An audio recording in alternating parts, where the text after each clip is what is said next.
Buenas noches, Sí, profe. yo estoy lista, no sé si ustedes, los demás. Sí, entonces, primero, muy buenas noches a todos. Gracias por estar acá, tanto jugadores como algunos padres. Em, Hoy empieza una lista importante de charlas psicológicas. Es importante para nosotros como club el poder apoyar tanto a nuestros deportistas como a nuestros padres.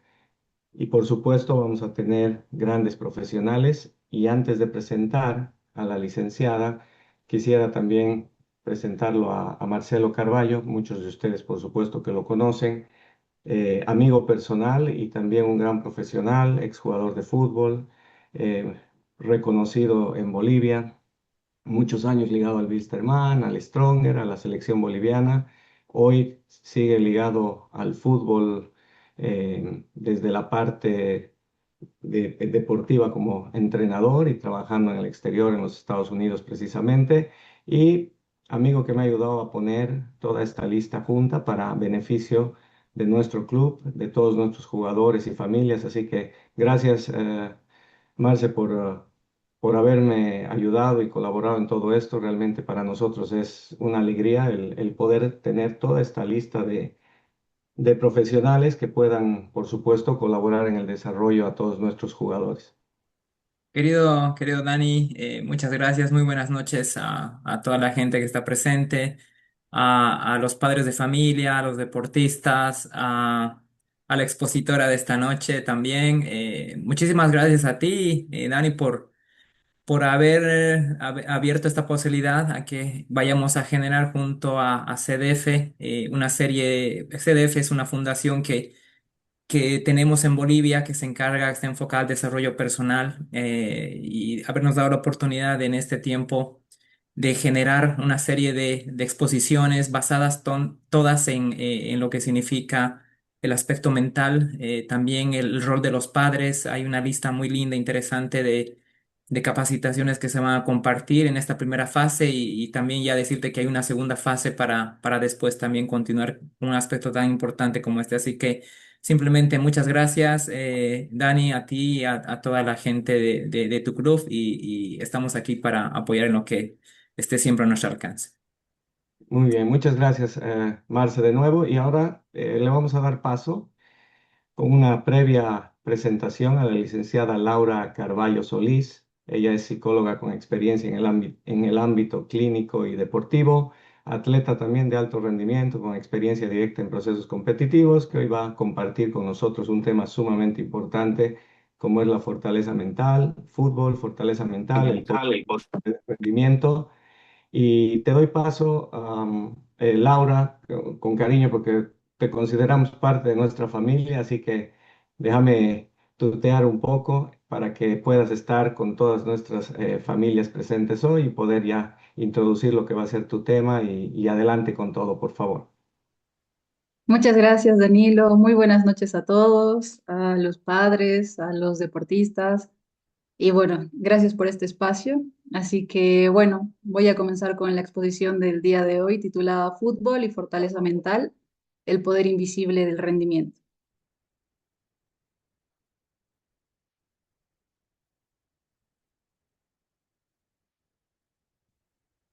Bueno, quisiera comenzar, bueno, hablando un poco sobre mí, si bien Danilo me presentó muy bien, nuevamente, ¿no? Recalco, mi nombre es Laura Carballo, soy psicóloga y atleta de alto rendimiento.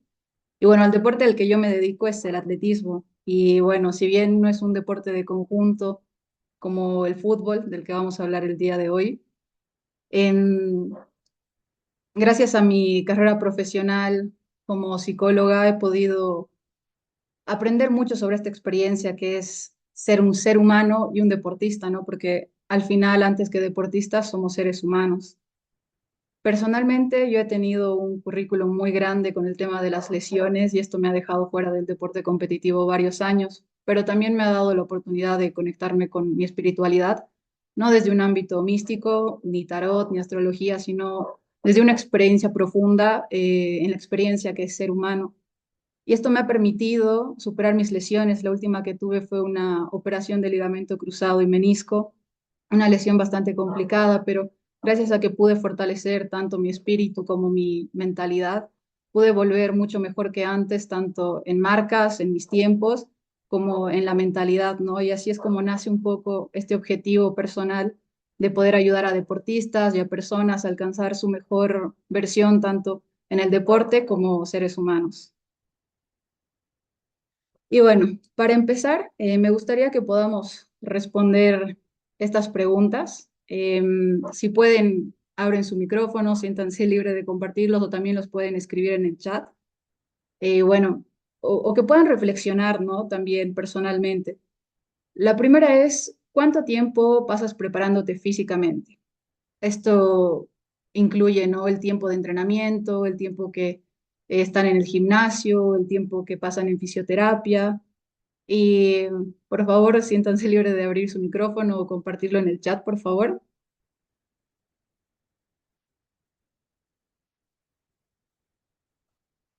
Voy a cerrar un poco esto para poder entrar al chat.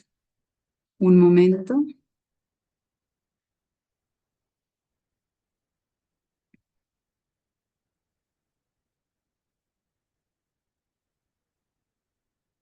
No sé si pueden compartirme el tiempo en el que pasan entrenando, por ejemplo.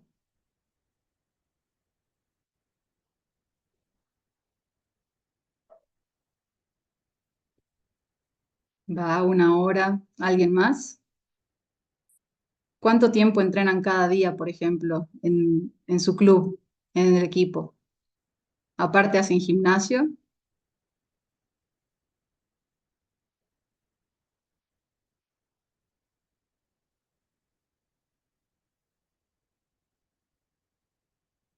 Bueno, no estamos muy habladores hoy día. Está bien, una hora. Vamos a continuar ahora con la segunda.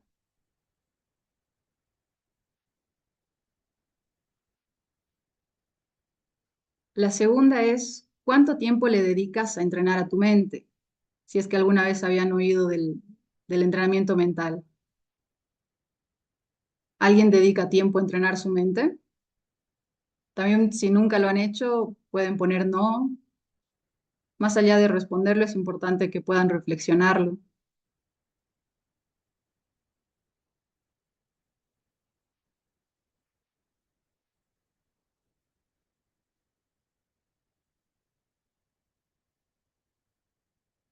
Está bien. Ahí ponen una hora. Bueno, y vamos a pasar a la última pregunta, que esta no es necesaria que que la compartan, pero sí que la reflexionen. Y es, ¿cómo es tu mundo interior durante la competencia? Esto los deportistas lo pueden pensar. Me refiero que en el partido, antes del partido, se sienten tranquilos, tienen un mundo seguro, sienten confianza, sienten miedo, sienten frustración. Y quisiera que nos quedemos con las respuestas de esta pregunta. Bueno, ahora a a lo que va más centralizada la charla, ¿no? Si alguna de sus respuestas a la última pregunta ha sido que sienten miedo, que sienten pánico, que sienten rabia, tal vez frustración, llegan bastantes dudas, ¿no? Y nos vienen preguntas como, ¿por qué juego bien un día y mal al día siguiente? ¿Por qué este partido me fue bien y al de la siguiente semana fue completamente diferente? Y bueno, la respuesta a todo esto es que la batalla fundamental es contra uno mismo. Mientras ustedes no puedan dominarse a sí mismos, muy poco van a poder hacer contra el rival, ¿no? Para esto hay que seguir una serie de 4 pasos, que son la autodisciplina, el autocontrol, la autoconfianza y la autorrealización. No se puede llegar a autorrealización sin autodisciplina, ni tampoco se puede llegar a autoconfianza sin autocontrol. Es como una serie de pasos escalados. Y cuando digo autorrealización no me refiero a estar en la selección boliviana, a ganar una medalla, a ganar un campeonato, ¿no? Sino me refiero a la satisfacción de uno mismo de poder haber dado todo lo mejor de uno para poder llegar a ser lo mejor que uno puede ser. Ahora vamos a cómo se logra la consistencia en el rendimiento. La respuesta a esa pregunta viene de 2 cosas principalmente. Primero, la buena técnica y forma física, porque por más fuerte mentalmente que tú estés, si no tienes una buena técnica y una forma física, las inconsistencias van a seguir, pero para eso es para lo que entrenan, ¿no? Todos los días, como estaban poniendo en el chat, 1 hora, para mejorar esta parte. Y la segunda, muy importante, son las habilidades mentales. ¿Para cuáles habilidades mentales? Ahora lo vamos a averiguar. Y aquí vamos a empezar a hablar de la fortaleza mental. ¿Y qué es la fortaleza mental? Es la capacidad de rendir al más alto nivel a pesar de los desafíos, de los errores y fracasos. Ahora, la fortaleza mental no se hereda, se aprende. Esto es bien importante porque no tiene nada que ver con el tipo de personalidad que cada uno de ustedes tenga. Es decir, que no importa si son tímidos, si son callados, si son reservados, si son más habladores, más presumidos, etcétera. No tiene nada que ver con eso, porque muchas veces se piensa que el que más habla, el que más demuestra es el que es más fuerte mentalmente y no es así. Jugar bien es el resultado de crear un ambiente especial dentro de uno mismo. Los jugadores que tienen la capacidad de crear este ambiente especial dentro de cada uno de ellos son los que mejores consistencias en el resultado tienen. Y bueno, aquí pasamos a las habilidades que me refería anteriormente. La primera es que puedan tener la habilidad de ser automotivados y autodirigidos, que su motivación no dependa de cosas externas, medallas, reconocimientos, etcétera, que tengan la capacidad de poder autodirigirse para realizar las cosas que tienen que hacer. Positivo, pero realista. ¿A qué me refiero con esto? Por ejemplo, como les decía, ¿no? Yo tuve esta operación de ligamento cruzado y ta. Entonces, mi objetivo no va a ser este año ir a las Olimpiadas, por ejemplo, pero sí puede ser jugar, competir en el nacional, por ejemplo. Entonces, y esto no los digo para desanimarse, sino para evitar frustraciones. La siguiente habilidad es controlar sus emociones. La siguiente, que puedan ser calmados y relajados bajo momentos tensos. Y esto no me refiero a que nos volvamos flemáticos a la mitad del partido y que, y que estemos suaves, ¿no? Para nada, pero que sean capaces de poder reaccionar rápido hacia una pelota sin tener que tensarse los hombros para correr, por ejemplo. Y esto va en relación con la otra parte, que tienen que tener mucha energía y estar preparados para la acción. Ser determinados, estar mentalmente alertas y concentrados, tenazmente confiados en sí mismos. Y al final, la última habilidad es que sean plenamente responsables. ¿A qué me refiero con esto? Que es muy fácil echarle la culpa a lo externo, ¿no? Que el árbitro, que la cancha, que esto, que el otro. Pero si nosotros nos quitamos la responsabilidad de nuestras acciones, no vamos a aprender nada. Entonces, estas son las habilidades a las que tendrían que tratar de llegar para poder fortalecer su mente. Ahora les voy a leer esta frase. El éxito es la paz mental, resultado directo de la autosatisfacción de saber que usted hizo lo mejor que pudo para llegar a ser lo mejor que es capaz de ser.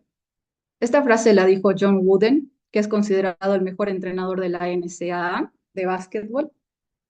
Y yo la puse aquí porque al final lo que por lo menos yo he aprendido y desde mi punto de vista es lo más importante dentro de un deportista es llegar a esta paz mental, que muchas veces nos confundimos con lo que es éxito, ¿no? Porque yo creo que cada uno de nosotros ahora mismo tal vez tiene una respuesta diferente a lo que es éxito.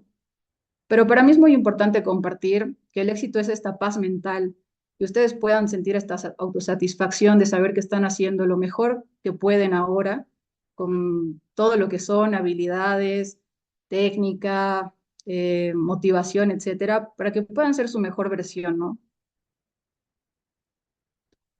Ahora vamos a pasar a los obstáculos mentales que frenan el rendimiento. Entonces, seguramente les ha pasado alguna vez o tal vez no se han preguntado, ¿o qué hacen ustedes, no? ¿Qué hace el futbolista con los pensamientos negativos y miedos que se le cruzan por la cabeza antes o durante el partido? Piensen y reflexionen ustedes, ¿qué hacen ustedes con eso? Porque el que diga que no siente miedo, el que diga que no tiene nervios antes de un partido, mentira, todos lo sienten. ¿Cómo son ustedes? ¿Pueden controlarlos? ¿Pueden jugar bien? ¿Aplican algún mecanismo para que no interfiera en el buen desenvolvimiento de sus pies? ¿Cómo controlan estas emociones? Y la respuesta está en esta frase de Jorge Valdano: el fútbol empieza en la cabeza y termina en los pies. Ahora me gustaría que podamos hacer un ejercicio, que ustedes puedan hacer un ejercicio eh, después de la charla o cuando ustedes quieran, en algún momento que quieran enfrentar estos miedos. Aquí está una serie de miedos que son los más comunes en los futbolistas, por ejemplo. En la parte izquierda son los que más se repetían dentro de un grupo de futbolistas que habían preguntado y los siguientes están en la parte derecha. A mí me gustaría que ustedes puedan elegir inicialmente 5 miedos, los que más comúnmente les pasa, y a partir de estos 5 miedos que elijan, luego puedan elegir 3 de esos 5 que han elegido y al final se queden con uno. Igualmente, esta foto yo se los puedo pasar para que puedan realizar este ejercicio. Realmente va a ayudar mucho a que puedan enfrentarse a esto tal vez el resto de la temporada, esta semana, porque no está mal tener miedo, ¿no? Pero es importante que podamos reconocerlos para que podamos nombrarlos y así trabajar en ellos. Igualmente voy a dejar la imagen después para que puedan hacer este ejercicio, pero bueno, aquí les pongo los principales, ¿no? Y creo que a todos nos pasa, ¿no? Miedo a perder, miedo a fracasar. Algunos tienen miedo a ganar, miedo a equivocarse, miedo a arriesgar. Seguramente aquí muchos de ustedes, miedo a patear un penal, miedo a hacer el ridículo, miedo a no dar lo que se espera de ustedes, a no ser titular, etcétera. Bueno, con esta parte les quiero mostrar un video para ver a qué me voy con todo esto del miedo, ¿sí? Vamos a ver.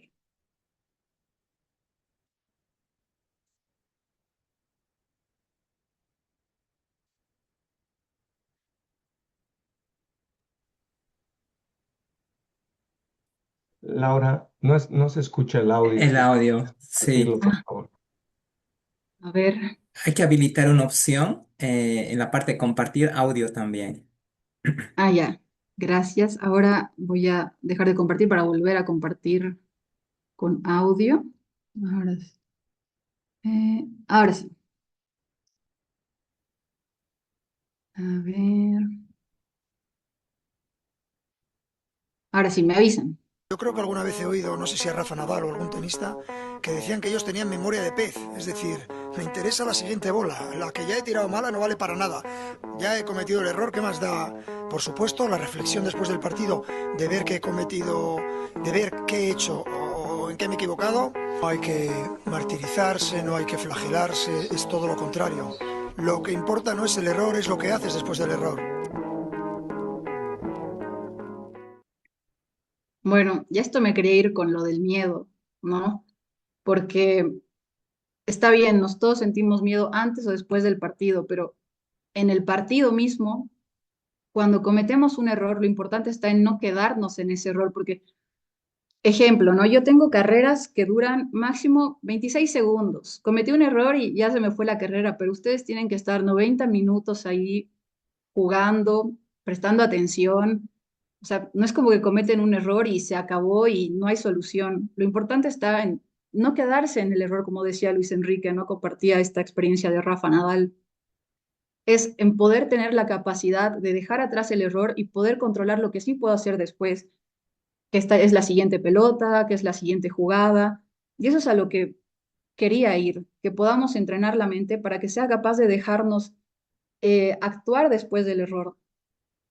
Por ejemplo, ¿por qué un futbolista puede meter un gol a 30 metros de distancia con barrera, pero falla un penal que está a 12 pasos sin barrera? No es, aquí vemos que las presiones internas son independientes de las externas. Analizando esta situación, la jugada de estar a 30 metros del arco con barrera implica presiones externas mucho más complicadas que tener el arco mucho más cerca y vacío directamente con el arquero, ¿no?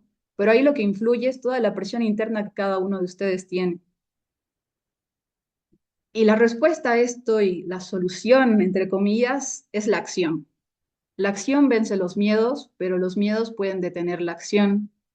Se trata de controlar el miedo, de dominarlo y no erradicarlo, porque el miedo es una moneda de dos caras, sirve como freno y como motor. Y como les decía, se trata de entrenar nuestra mente para que nos permita actuar con audacia, actuar con valor, actuar con templanza, con valentía dentro del partido. y que podamos rendir lo mejor posible que podamos. Ahora vamos a pasar a otro tema que me gusta mucho y permítanme leerles estas preguntas. Ahora te fuiste a lesionar, es azaroso. Cuando un futbolista se lesiona, ¿es responsabilidad siempre del preparador físico o puede colaborar la falta de apoyo psicológico? ¿Por qué hay tantas lesiones? ¿Cómo se supera este obstáculo? ¿Es producto de la mala suerte o de la maldición? ¿A quién le echamos la culpa? ¿Al médico? ¿Hay lesiones que le pueden pasar a cualquier futbolista? ¿Los preparadores físicos y médicos saben de prevención? ¿Cómo se vuelve de una lesión larga sin temores? ¿Es importante el apoyo social para prevenir lesiones? ¿Cuánto influyen factores como la falta de adaptación psicológica a un nuevo lugar o estrés? Los dejo pensando en estas preguntas, tal vez se quedaron con algunas, pero vamos a pasar a este tema, lesiones, un cabo de miedo. El lesionado siente una gran percepción de fracaso, de indefensión, baja autoestima, culpa, autorreproches que llevan al desánimo absoluto. Dentro de la historia del deporte y las lesiones, hay muchos deportistas que han llegado incluso a los extremos, ¿no? De pensar si su vida vale la pena después de una lesión. En la vida hay muchos futbolistas que no piensan en quitársela, pero sí en dejar el deporte. Aquí nos venimos con preguntas de, ¿es mala suerte? ¿Es el estrés? ¿Son accidentes? ¿Es azar? Y yo creo, desde mi experiencia, es un conjunto de muchas cosas, ¿no? El desgaste físico y psíquico se paga. El arrastrar una lesión mucho tiempo puede llevar a un burnout. Y bueno, y de una u otra forma, una lesión significa siempre un obstáculo y una pérdida, porque lo que el deportista hace es estar un tiempo en pausa de la herramienta que tiene para ser deportista, de su cuerpo, ¿no? Pero también es una oportunidad, una gran oportunidad de fortalecer la mente. Y creo que esto es lo más importante dentro del tema de las lesiones. No siempre es el hecho de la lesión misma, sino es el no tener el acompañamiento y las herramientas para superarlas, porque hoy en día la ciencia y la tecnología han avanzado tanto que cualquier lesión tiene una solución, ¿no? Sino que la respuesta está en las presiones internas o externas que tenga el futbolista en este caso, en los objetivos que cada uno tenga y en la falta de acompañamiento que uno tiene en el proceso. Porque cuando uno pasa por la primera lesión, me atrevería a decir que tal vez es de las más catastróficas para uno. Luego va pasando el tiempo, uno va adquiriendo herramientas y poco a poco se hace más apto y hábil para superar estos momentos por sí solo. Pero sí es muy importante tener el acompañamiento adecuado, tanto de médicos, profesionales, pero también para cuidar la parte psicológica, que diría que es gran parte del poder superar una lesión. Ahora, para esto vamos a pasar ya a las estrategias, ¿no? A las soluciones, por así decirlo. Aquí específicamente vamos a hablar del manejo de la presión y las emociones en competencia. Para esto me atrevo a decir que el fútbol es un espacio de expresión personal. ¿A qué me refiero con esto, no? Que las herramientas y valores que cada uno de ustedes tenga como persona se van a ver reflejados dentro de cómo juegan fútbol. Y aquí no me refiero a la técnica, a la táctica, no, sino a la esencia en la que cada uno va a jugar. Por ejemplo, si uno tiene la capacidad de una resolución de problemas, tiene paciencia, tiene tolerancia a la frustración, tiene osadía, valentía, se va a ver reflejado en la forma que juega fútbol. Y aquí vamos a ver algunas estrategias que yo les comparto que les van a ayudar a superar todos estos miedos y a fortalecer su mente, ¿no? La primera, y aunque suene muy vaga, porque es muy fácil decirlo, sustitución de pensamientos negativos por positivos. Como le dije, no es muy fácil decirlo, trabajarlo es lo complicado, pero una vez que se logra esto, porque si logramos controlar todo el autosabotaje que hay en nuestra cabeza, los pensamientos intrusivos, la desconfianza que tenemos con nosotros mismos, va a ser un cambio radical en nuestra forma de enfrentarnos a cómo jugamos, a cómo entrenamos. Otra estrategia que me atrevería a compartir son las visualizaciones específicas. No sé si alguna vez habían escuchado de la visualización. Sirven mucho para, por ejemplo, tiros libres, penales, ciertas jugadas, incluso para entrenamientos. Y por ende, la psicoterapia. No me cierro a la psicoterapia específicamente aplicada al deporte, a una psicología deportiva, pero sí ayuda mucho el tener a alguien que te escuche y te pueda hacer dar cuenta de cosas que uno no ve. Al final de todo esto, el verdadero resultado se ve en cómo te afecta el que cometiste un error, cómo te afecta fallar un penal, cómo te afecta tal lesión, porque de una misma situación, dos personas no van a responder igual, ¿no? Cada una tiene herramientas diferentes, son de diferente forma, entonces al final es un trabajo de cada uno, ¿no? Lo que le funciona a uno no le va a funcionar a otro, entonces aquí invito mucho a una autorreflexión, a ver cómo es cada uno, qué partes le cuestan más, porque así es como se va a poder empezar a trabajar. No todos le va a funcionar a todos, pero sí es importante que veamos qué es lo que nos falta. Ahora, me gustaría compartir también una estrategia que he leído bien interesante sobre la música. Eh, Últimamente salió mucho en terapia esto que se llama psicoterapia. Y bueno, aquí vamos a ver la música, su función relajadora y motivante. No es nuevo que la música tenga la capacidad de influir en la mente humana, ¿no? Esto se ha visto desde hace muchos años atrás, específicamente con la música barroca, con Bach, Vivaldi, Telemann, Corelli, Händel, aquí les pongo algunos ejemplos. Pero ¿en qué ayuda en el deporte la música? Principalmente en la formación de un estado emocional positivo pre-arranque, pre-partido óptimo. También ayuda después de grandes cargas competitivas y de entrenamiento, porque activa procesos de recuperación y de descanso. No toda la música, ahora vamos a ver cuáles exactamente. Y también a una consolidación de un estado psicológico de máximo rendimiento. Anteriormente, en los estudios que se hicieron con música barroca, se vio que el cuerpo se relaja y la mente se pone alerta. Es como hacer una meditación libre, no una donde la atención se guía hacia adentro. Y lo más importante es que esto no tiene relación con gustos. Te puede gustar o no esta música, pero los resultados son los mismos. Y esto es lo más interesante.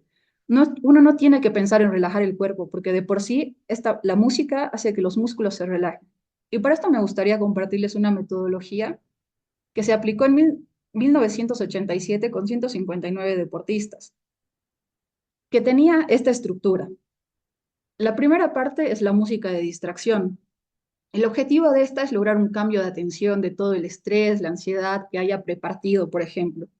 Su duración es de 25 minutos y tiene un enfoque individual, es decir, que no se debe escuchar en grupo, ¿no? Si ustedes tienen sus audífonos, están en su casa, porque esto es mucho tiempo antes del partido, entonces es un enfoque individual y aquí la música es de gustos, es decir, ustedes escuchan la música que más les gusta, si escuchan reggaetón, cumbias, Bad Bunny, lo que sea, ustedes escuchan la música que más les gusta y después de estos 25 minutos tienen un descanso de 15 a 20 minutos mientras se piensa en las sensaciones que te provoca la música que te gusta, porque la música que te gusta no te va a provocar sentimientos de tristeza, ¿no? Sino que se trata de que te active un poco.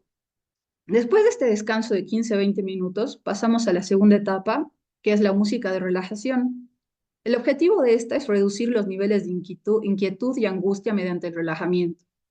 Este tiene una duración aproximadamente de 20 minutos y aquí es donde entra esta música barroca. No necesariamente, pero se aconseja que sean obras lentas, líricas, ligeras, pueden ser grabaciones de sonidos naturales, como en algunas meditaciones se hacen. Y después de esta parte de la metodología, se recomienda el descanso de una hora, donde aquí, si es que tienen que desayunar, almorzar o descansar, puedan hacerlo. Y por último, nos vamos a la música de movilización, que esta se realiza un poco antes de que empiecen a la competición. Como ustedes, si no me equivoco, calientan en grupo, no es como que la van a utilizar mientras lo estén haciendo, ¿no? Se recomienda que termine un poco antes de que empiecen su calentamiento. El objetivo de esta es elevar el nivel de preparación competitiva y garantizar la orientación firme hacia la victoria en la competencia. Esta música ayuda al competidor a encontrar su sentido de seguridad en sus fuerzas. Esta tiene una duración aproximada de 20-25 minutos y termina poco antes de empezar la competencia, de empezar su partido. Aquí se recomienda que sean músicas con letra, que tengan aspiración, que sean animadas, que tengan una letra de lucha hacia la victoria, de superación de dificultades, es decir, que puedan motivarles. Y aquí es importante que si puedan meter un poco del dibujo rítmico. ¿A qué me refiero con dibujo rítmico? Son a movimientos conscientes al ritmo de la música. No sé si alguna vez se han percatado de los brasileros, por ejemplo. Ellos andan con música, bailan un poco, porque incluso cuando juegan o festejan goles, bailan. Y esto es lo que se refiere al dibujo rítmico. Realizar movimientos conscientes que de por sí van a ayudar a fomentar este movimiento controlado, a un desplazamiento en el que ustedes puedan inconscientemente medir su espacio, y esto va a ayudar mucho prepartido. Los resultados de la aplicación de esta metodología fueron muy favorables para las personas, a los deportistas en los que se aplicó, porque primeramente lo que percibió era una reducción del nivel de inquietud y de angustia, de esta ansiedad, de este nerviosismo que sentían, y también que se sentían más motivados al entrar a competir, por ende con más confianza en sí mismos, y lograron rendir de mejor forma que cuando no aplicaron esta metodología. ¿Los animaría a intentarlo alguna vez? La verdad es que se ve bastante interesante. Y bueno, pero al final nada de lo que les he compartido va a servir si no desarrollan una espiritualidad y conexión interna con el deporte. Como ya les dije, no me refiero a nada del sentido místico ni superficial como se suele vender cuando me refiero a espiritualidad. No me refiero a la astrología, no me refiero a la hoja de coca, no me refiero a nada de esto, sino a desarrollar una dimensión profunda de la experiencia humana, porque como les decía, antes que deportistas somos seres humanos. Abraham Maslow hablaba de esto, de las experiencias cumbre, eh, donde en este caso los deportistas o las personas pueden rendir de una forma en la que no tienen miedo al error, no, no sienten que pasa el tiempo, no sienten otras presiones que en otros momentos sí. Se trata de lograr este estado de conciencia que Abraham Maslow lo llamó la zona, pero permítanme leer el nombre de otro psicólogo que también lo estudió, que es Mihaly Csikszentmihalyi, perdón por el nombre, un poco largo, pero él lo mencionaba como flow y hablaba de que es una concentración tan profunda en el que incluso pierdes el sentido del tiempo. Y entonces, ¿dónde entra la espiritualidad en el deporte? Primeramente, en el sentido y propósito, ¿no? Más allá del resultado, como les decía, más allá de lograr cierto campeonato, más allá de lograr una medalla, el hecho de conectar con un para qué más profundo hace que la motivación de cada uno sea más estable, porque ya no vives por la medalla, no vives por el lograr algo, demostrar algo, sino tienes un porqué mucho más profundo. El conectar con un significado, no con creencias mágicas, hace que todo este sentido, todo este propósito se vea aún más reforzado. Por otra parte, también se relaciona con la presencia total en el cuerpo.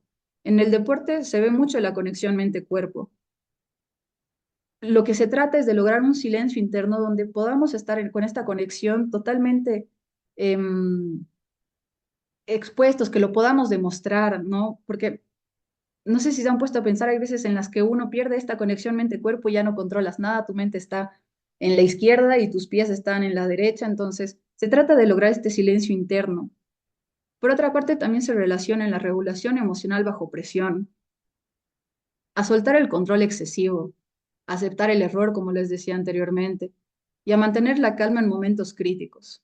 Esto es muy importante para ustedes porque para todo deportista, ¿no? Generalmente estamos bajo presión en partidos, en competencias, y el lograr mantener esta calma en momentos donde tengo que patear un penal, donde estoy en una jugada de riesgo, etcétera, va a ser muy importante y va a ser un cambio que va a hacer la diferencia. Pero también aquí es importante reconocer lo que es ritual y lo que es superstición. Por ejemplo, en rituales útiles me refiero a rutinas precompetitivas que dan estructura, que dan seguridad, donde ustedes ya sea que realicen respiración, visualización, que utilicen la música, que coman ciertos alimentos que saben que les va a dar más energía, etcétera, que se duerman temprano, rituales que les sirven, ¿no?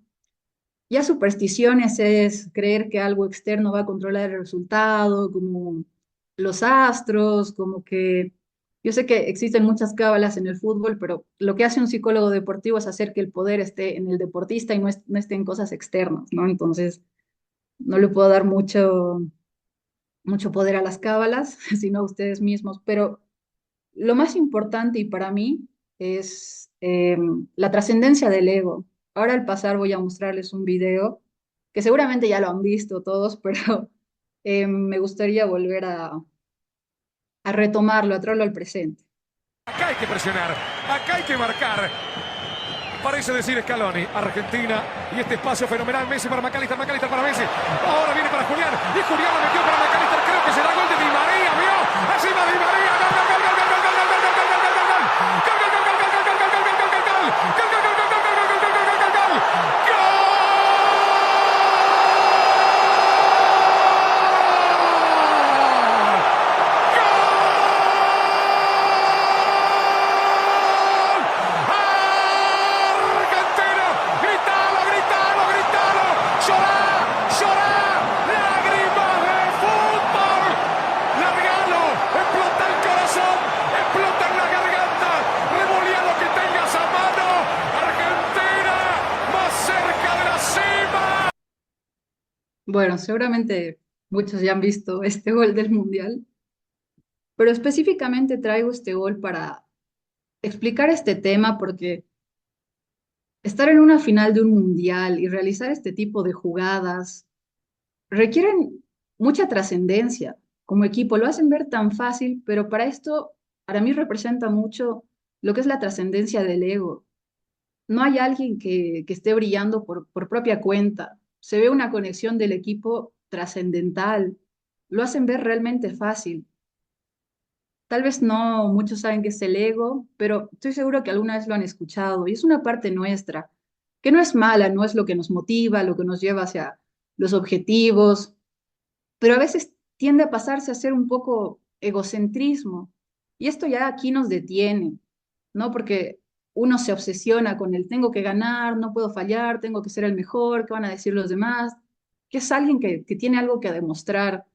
Pero para mí en esta jugada y este equipo, en lo que ha sido el Mundial, refleja mucho lo que fue la trascendencia de esto. Lo contrario a todo esto y lo que los animaría a desarrollar no es una conexión con propósito, una presencia plena en la cancha, en sus entrenamientos, donde se ve esta regulación emocional, porque aquí en esta jugada no pareciera que hubiera nervios, parecía un partido entre amigos que lo han hecho ver súper fácil. Y con esto es llegar a un estado óptimo de conciencia, que para mí es lo primordial en toda esta parte de toda esta charla, porque cuando cada uno de ustedes tiene una conexión más profunda con todo esto, puede disfrutar más del deporte, porque hay que conocer, ¿no? Nuestras limitaciones, tanto como país, cultural, propias en cuanto al deporte, pero para mí se trata más de disfrutarlo desde lo más profundo de ustedes, ¿no? Que podamos superar esta parte de tengo que ser el mejor, tengo que demostrar esto y que realmente lo disfruten por lo que es, porque les gusta, porque yo no creo que ninguno de ustedes vaya a entrenar, se levante temprano, se trasnoche, coma bien, porque no les agrada, ¿no? Entonces, esta es una parte muy importante que a mí me gustaría recalcarles.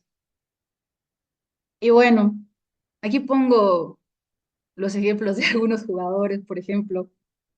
Zidane creo que demostró mucha fortaleza emocional porque muestra a veces unos polos de entre controlar las emociones, pero también perder el control. Y, y, y es algo normal, ¿no? A veces pasa, pero creo que demuestra mucho que no siempre podemos controlarnos, pero trabajar en ello ayuda bastante. Luego, a Kanté creo que demuestra mucha humildad y siempre reconocido por sus compañeros en cuanto a la sencillez, a pesar de haber sido campeón del mundo. Eh, Mané muestra una espiritualidad ligada al servicio de la comunidad y mucha gratitud. Iniesta demuestra mucha presencia en su jugada, ha sido uno de los jugadores que más ha hablado abiertamente sobre la salud mental, sobre el sentido de ser humano al jugar fútbol. Realmente me gusta mucho cómo él habla abiertamente de la salud mental. Y a Messi creo que es un gran ejemplo de trascendencia del ego.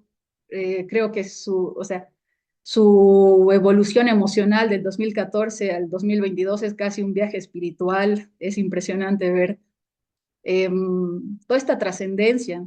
Y algo que demuestran estos jugadores es llegar al estado de flow, ¿no? Más allá de eso, de las cualidades que cada uno tenga como jugador, demuestran esta espiritualidad que está aquí en pequeñas palabras.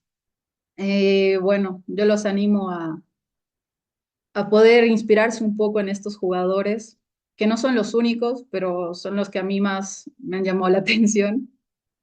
Y bueno, con eso llegamos al final de esta exposición. Muchas gracias. Gracias a ti, Laura. Pero tengo un pequeño reclamo porque en esa imagen me falta Cristiano.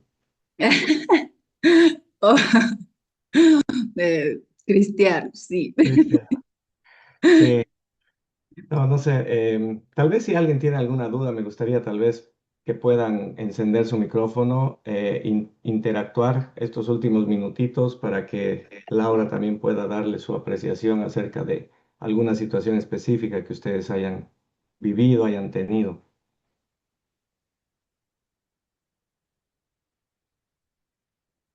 Con confianza.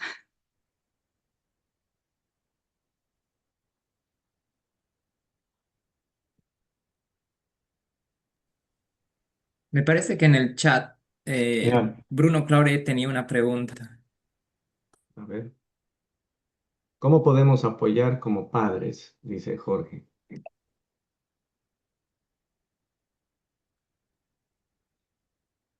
Bueno, como padres diría que principalmente eh, no proyectar deseos de uno en los hijos. Es lo que yo más recomendaría y que puedan guiarlos, ¿no? Porque está el rol de ser padres desde una forma amorosa, objetiva, pero evitando las presiones que cada uno pueda tener internas. Es decir, si algo que yo he notado que pasa es que tal vez algún padre ha tenido algún deseo que no lo ha podido cumplir y lo proyecta en su hijo sin querer, ¿no? Con todo el mejor ánimo, pero no siempre eso es positivo para el hijo. Cada uno tiene sus propias metas y creo que todo está en la comunicación, que puedan tener una buena comunicación con su hijo, hija, va a ser mucho la diferencia. Esa sería mi recomendación, mi punto de vista. Gracias. Y de verdad que ese es el punto fundamental en la formación, ¿no? A veces los padres pierden un poco el objetivo de todo y creo que es importante es ser un papá equilibrado, ¿no? Al final los chicos están ahí porque quieren divertirse. Sí. Mariela Espinosa creo que está levantando la mano. Buenas noches, profe. Buenas noches, licenciada. Muy interesante la charla. Pues mi pregunta va a lo referente. Ha hablado de las lesiones, ¿no? Y cómo influye en el rendimiento posterior en un atleta. ¿Qué tipo de trabajo se debe realizar con el deportista de alto rendimiento para volver a un nivel competitivo como el que estaba? Porque después de la lesión cuesta retomar la parte física y peor aún la parte mental. ¿Qué tipo de trabajo se tendría que realizar? Sí.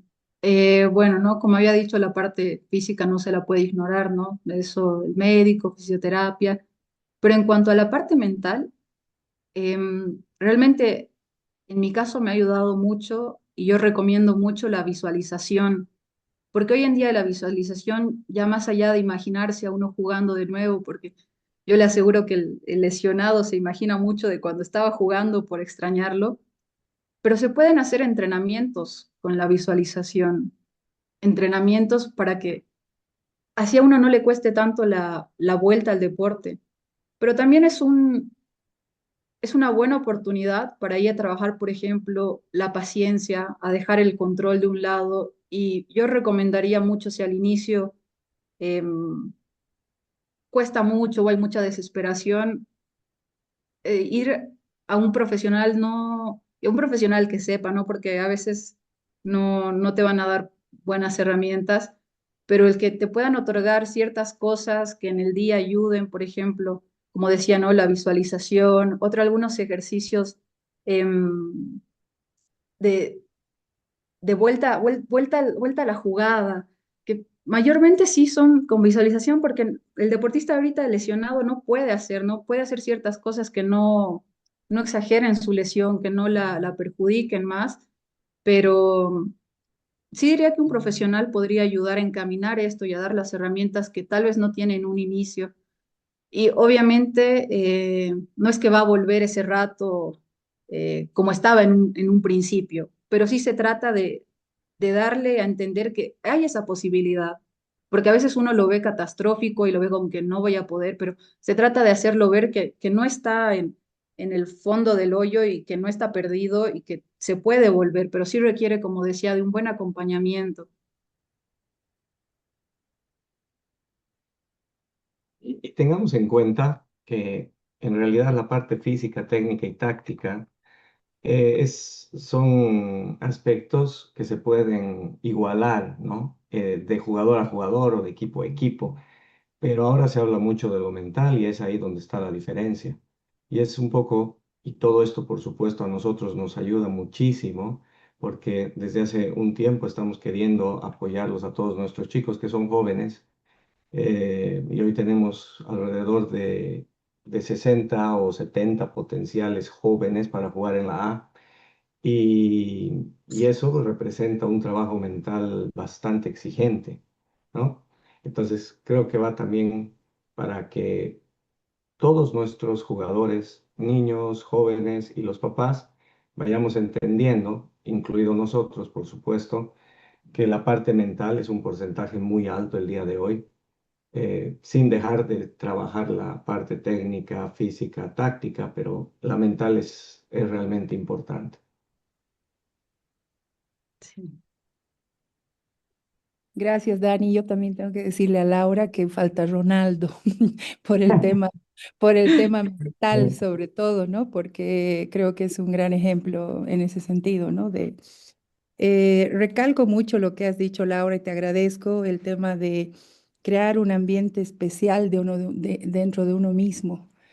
Y ahí te podría pedir qué tipo de, o sea, cómo sería el trabajo inicial, meditaciones, cómo tendrían que empezar para enfocarse en eso. Gracias. Sí, Jimé, buenas noches, muchas gracias por tu pregunta. Y bueno, todo va a depender, ¿no? Del jugador, porque no todos tienen el mismo nivel de dificultad en ciertas cosas. Es muy probable que hayan ciertos jugadores que hoy en día tienen una capacidad de crear ese ambiente especial en cada uno muy rápida y puede que otros no. Entonces, lo principal sería no hacer un diagnóstico, pero sí una reflexión de cada uno, qué es lo que está pasando, si yo puedo crear este ambiente un poco más favorable, más confiado para mí o no. Entonces, lo primero es ver dónde estamos partiendo, ¿no? Si estamos partiendo en la izquierda, en la derecha, y a partir de ello, ver qué se necesita, porque tal vez en uno el problema está en que su nivel, su capacidad de atención se va muy rápido. Capaz en otro es la motivación, en otro la ansiedad. Entonces, sería ver dónde parte el jugador y a partir de eso poder ir viendo qué estrategias son adecuadas para cada uno, ¿no? Ahorita en general no te podría decir una tal cual porque no sé exactamente cómo es este ambiente del jugador, pero sí ayuda mucho a empezar a averiguarlo con la comunicación, ¿no? Empezar a preguntarse cada uno y hacer una reflexión interna, que el jugador pueda hacer una reflexión interna para ver dónde se está empezando, ¿no? Entonces habría que ver qué es lo que está pasando para ver qué es lo que se necesita.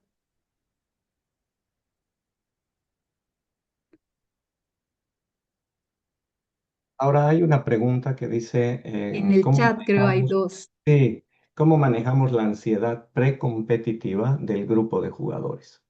Esa es la primera. Sí, ok. Primero respondo a eso. Bueno, y va en relación igual con la respuesta que acabo de dar, porque hay que hacer primero un poco de diagnóstico en, en qué está relacionada su ansiedad. ¿Ansiedad a qué? Ansiedad a fallar, ansiedad de, por ejemplo, del rival. Hay que ver un poco a qué está relacionada esta ansiedad. Pero, por ejemplo, hay visualizaciones para bajar la ansiedad. Justo les pasaba esa metodología con música que igual está relacionada a bajar la ansiedad. Em, Hay ejercicios de meditación, hay incluso movimientos corporales, estiramientos. em, pero hay muchas herramientas para poder hacerlo. Se trataría de ver un poco cuál es la que funciona más con el grupo, porque hay algunas que tal vez funcionan mejor con un grupo y otras con otro, pero hay bastantes para poder probar, ¿no? Hay un montón de información igual ahora en internet, pero se trata de ver cuál funciona con los jugadores. Eso podría responder. Muy bien. La siguiente pregunta dice, ¿por qué a veces juego mejor entrenando que en partidos? Ah, bueno, esta tiene mucha relación con lo que son las presiones internas y externas, como les decía, ¿no? Cuando uno entrena, no hay mucha presión, por ejemplo, del rival, no hay presión, si bien hay del entrenador, no hay presión de la hinchada, por ejemplo, de los padres, de tus propios compañeros. Cuando estás entrenando, hay margen para el error, pero cuando estás en el partido, ya estas presiones externas se vuelven mucho más grandes y tus presiones internas se elevan mucho más, es decir, tu miedo a fallar, porque sabes que si fallas, ahí sí puede haber un error que te sale caro, puedes hacer que te metan un gol o puedes fallar un gol, entonces esa es la diferencia, de que no hay una buena capacidad tal vez de lograr dominar lo que te pasa en el partido. Es por eso que, y nos pasa a todos, ¿no? No es que sea aislado este caso, nos ha pasado a todos. Y creo que incluso nos pasa todavía, pero lo importante está en que puedas entrenar y que puedas jugar de la misma forma. Pero es totalmente normal, se refiere a las presiones internas y externas, pero hay solución para eso, no es que es algo que te castiga de por vida. Perfecto. La otra dice, viene de un padre en realidad, ¿no? ¿Es bueno o malo para nuestros hijos que sigan a futbolistas famosos en su formación en el deporte? Yo pensaría que sí, porque muchas veces en las redes sociales vemos, ¿no?, ciertos tipos de tal vez entrenamientos, cosas chiquitas que nos pueden ayudar, pero como les decía, no hay una habilidad mental que se refería a ser positivo pero realista, pero positivo pero objetivo. No podemos ver a jugadores, por ejemplo, famosos y tratar de recrear exactamente lo que nosotros tenemos aquí, porque las condiciones son muy diferentes, tanto económicas, culturales, y hay muchas limitaciones, ¿no? Entonces, yo pienso que sí, pero siendo realistas y depende también tal vez la edad del hijo, que haya esa capacidad de entender estas diferencias y evitar frustración.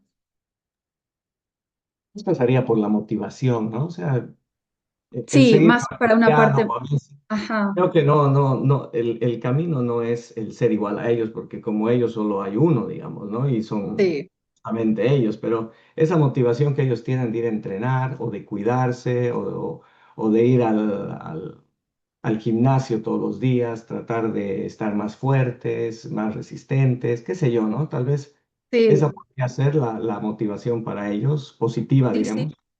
Completamente, sí, porque ayuda mucho, ¿no? Ayuda bastante. Sí, totalmente. Mm, ¿Cómo? Esta es otra pregunta, te la leo. ¿Cómo puedo Ujú. estar satisfecho con las pequeñas acciones que hago en el entrenamiento, ya que me enerva a veces no hacer lo que sé hacer? Está bien. Aquí creo que la respuesta está mucho en la presencia. En muchas veces no, perdemos esta conexión cuerpo-mente, ¿no? Y tratamos de controlar algo que no podemos controlar. ¿A qué me refiero con eso? Que, por ejemplo, tú estás, si en el entrenamiento te salen bien ciertas cosas, ciertas jugadas, penales, etcétera, y en el partido no, y ahí es donde te frustras, hay una desconexión mente-cuerpo. Y esto hace que pierdas el control de lo que ya puedes controlar. Entonces, lo principal sería tratar de trabajar en estar en el presente, en si ese error pasó como mostraba en el video de Luis Enrique, ¿no? Pasa un error, soltarlo. Y esto se va a trabajar con entrenamiento mental, que cada vez que pase eso puedas soltarlo y concentrarte en la siguiente jugada, en la siguiente pelota. Y esto no implica que tu error lo dejes ahí, ¿no? Sino que lo revisas después del partido, pero que puedas entrenar tu mente para que te permita superar ese error que has cometido y puedas concentrarte en el otro, ¿sí? Y que ahí no te quedes pensado en lo que ha pasado. Y así vas a estar mucho más presente en estas pequeñas acciones que dices que haces en los entrenamientos, ¿no? Al final, como decía, lo espiritual es una parte muy grande en todo esto, porque si tú no vas a disfrutar las pequeñas cosas que te da, el pequeño disfrute que te dan, por ejemplo, los entrenamientos, vas a perder esta satisfacción. Entonces se trata de que puedas conectar contigo mismo y si algo te sale bien, que lo festejes y no te quedes únicamente con lo que haces mal, ¿sí? Esa sería mi respuesta. Y eso, mira, que es algo muy común, ¿no? Yo te hablo desde el punto de vista, obviamente, deportivo, como entrenador, viendo muchos años, y los chicos el mayor miedo que tienen es a fallar, a tener errores, pero al final el deporte es lleno de errores, ¿no? Sí, Y sí, ahí viene ya un poco ligado lo que tú les estás explicando, ¿no? Que hay que pasar a la siguiente página y, bueno, tratar de seguir haciéndolo bien, porque si no viene el error tras error hasta un momento que nosotros lo llamamos como el bloqueo, ¿no? Donde el jugador ya no reacciona. sí, correcto. Y ellos 90 minutos tienen que seguir nomás, ¿no? No hay más. Exacto. Aquí la siguiente. ¿Cómo puedo volver a recuperar la confianza que antes yo tenía y ahora ya no tengo? Las cosas ya no me salen ni en los partidos ni en los entrenamientos. Va. Bueno, lo importante es que te has dado cuenta que ya no hay esa confianza de antes, ¿no? Y es completamente normal. A veces pasa que nosotros nos damos nuestra confianza a raíz de los resultados que tenemos. Es decir, si meto gol, me sube la confianza, pero si no lo hago, se baja. Y cuando tendría que ser al revés, yo tengo que estar mentalmente confiado para poder meter gol. ¿Sí? Es como un círculo. No puedes esperar a que tu confianza crezca si únicamente depende de los resultados, de que te salgan las cosas bien. Aquí tu confianza tiene que estar incluso cuando las cosas salen mal. Y creo que esa sería la clave en esto, que mentalmente puedas trabajar, reflexionar y sentirte completamente confiado, incluso cuando cometes errores, porque de lo que te sale bien no vas a aprender nada, únicamente uno aprende de los errores. Entonces se trata de tener la capacidad de corregirlos y de que tu confianza no dependa únicamente de los éxitos, sino que puedas sentirte confiado con los éxitos y también con los fracasos. Pregunta. Dice, ¿cómo puedo comunicarme mejor con mi equipo dentro de la cancha? ¿Es de jugador a jugador? Sí, De ¿no? jugador a jugador, sí. Bueno, como habíamos visto en el video que les mostraba de la jugada de Argentina, creo que mucho depende de la conexión que haya en el equipo, ¿no? Si bien va a depender si es que ya eres un jugador tal vez nuevo o si eres un jugador antiguo. Yo creo que todo esto se va a ir mejorando con el entrenamiento, ¿no? Pero también si es que en algún momento hay tal vez alguna interferencia que no sea de forma futbolística, tal vez poder comunicarla y que haya una conexión más grande en el equipo. A veces hay algunos ejercicios que se realizan en grupo para poder aumentar esta conexión entre cada uno, tanto fuera como dentro de la cancha. Tal vez podría animarte a que puedas proponer alguna actividad de grupo que los una antes de entrar a la cancha. Eso podría ayudar mucho. No sé si respondí tu pregunta o si tal vez te referías a otra cosa. La siguiente dice, ¿qué técnicas de control de ansiedad en medio del partido nos puede mencionar, además de la visualización? Va. Bueno, en medio del partido no van a poder visualizar, ¿no? Porque ahí su atención tiene que estar completamente en el partido. La visualización va a ayudar mucho antes del partido, diría yo. Dentro del partido sirven mucho los anclajes mentales. No sé si han visto, pero justo hace poco vi, por ejemplo, Enzo Fernández lleva un anclaje mental que lleva una cinta, han debido ver algunos jugadores que llevan una cinta, y él tiene una frase, pero es una palabra, Enzo niño. Y este anclaje mental es particular de cada jugador.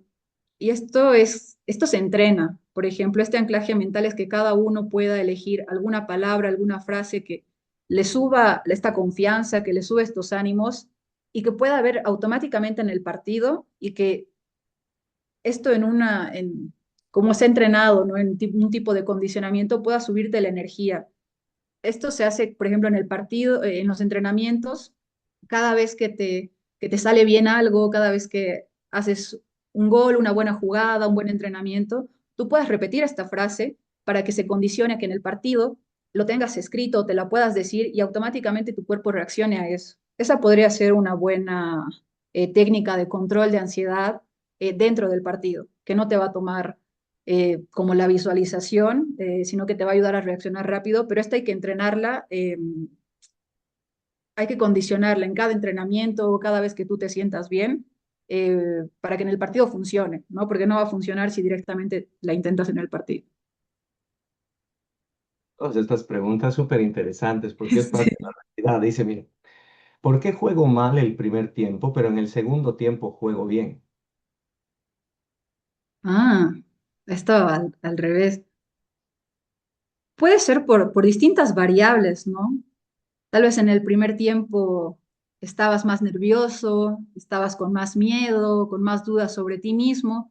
Entraste, te sacaste los nervios y en el segundo estás más confiado, ¿no? Ha tardado todo el primer tiempo en activarse tu confianza y relajarse tu cuerpo, porque si estamos así rígidos, con miedo, no vamos a actuar, pero tal vez es eso, que entras muy nervioso y te cuesta soltarte, pero ya lo logras. Entonces, eso es algo bueno. Laura, respecto al nerviosismo, y eso es Mm. algo que quisiera que lo escuchen de ti, porque, y dime si estoy equivocado, porque normalmente cuando yo hablo con ellos, les digo, estar nervioso es normal. El que no está nervioso no siente el juego, en nada, ¿no? En cualquier Sí, deporte, pero hay que saberlo manejar también. ¿Es sí. esto así? Sí, sí, correcto. No es malo, de hecho es necesario. Es necesario porque si no, estamos muy dormidos, no nos emociona. Es necesario el nerviosismo, es igual que el miedo, ¿no? Es cubre esta moneda de dos caras que sirve como motor, pero también como freno. Entonces se trata de dominarlo, de utilizar estos nervios para motivarnos. Excelente. Dice, ¿cómo se puede revertir la presión que en algún momento hicimos los padres y ahora los mismos chicos se autopresionan? Esto ya viene desde el lado de padre, ¿no? Sí. Yo creo que, bueno, no se puede revertir esta presión que alguna vez se hizo, pero sí se puede ahora parar, porque tal vez ahora el chico, el hijo, se pone una autopresión más por querer satisfacer tal vez a los padres. Entonces, ahora queda apoyarlos, em, ser realistas con las limitaciones que uno tiene, tanto como jugador, como padre. Pero lo importante es que se ha dado cuenta, ¿no? Hay muchos padres que no se dan cuenta, entonces Y yo voy a decir que lo principal entre padre e hijos va a ser mucho la comunicación, el cómo se puedan comunicar en esto, que el hijo, que él se sienta libre de poder decir, tengo miedo, he fallado, y que no haya una represalia cuando algo sale mal. Diría que es eso, estar en los momentos donde las cosas no salen bien, porque cuando salen bien todos están, pero cuando las cosas salen mal, lo que el hijo quiere es que los principales, no los padres, estén ahí. Entonces diría estar en los momentos más complicados, en los momentos donde las cosas no salen bien. Diría que es lo principal para comenzar a primero volver a reconectar con el hijo y para poder trabajar en cuanto al objetivo que tenga como futbolista. Sí, mira, disculpa que a veces un poco interfiera en esto, porque aprovecho justamente estos temas para hablar también con los padres, ¿no? Que están acá y son parte, que para los niños y jóvenes el entrar a una cancha no es fácil. Ya el hecho de jugar es como que estás en un teatro. En ese Sí, teatro el contexto es distinto. Hay partidos de asociación o de torneos donde el contexto es sumamente, con una presión externa muy alta por lo que se juega.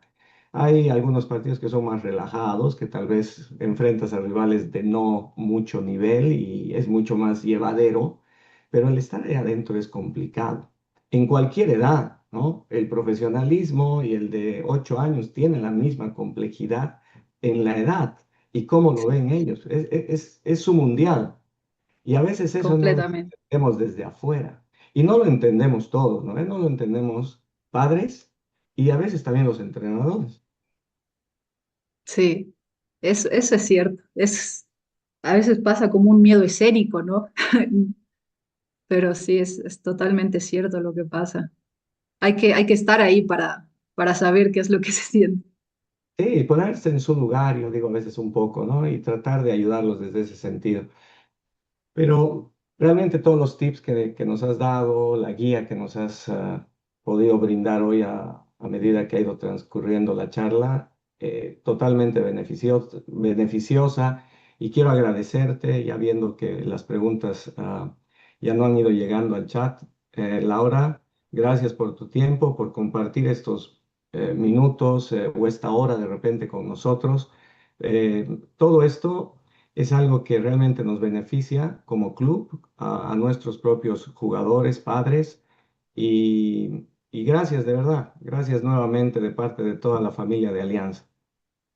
No, muchas gracias más bien por este espacio para poder compartir estos aprendizajes que he llegado a aprender, ¿no? En este camino de ser deportista y psicóloga. Muchas gracias por el espacio, gracias a todos por estar presentes en esta exposición y nada. Listo, muchas gracias, gracias a ti también de nuevo, Marce. Un abrazo a todos, buenas noches y Buenas vamos cerrando. noches, Gracias. gracias.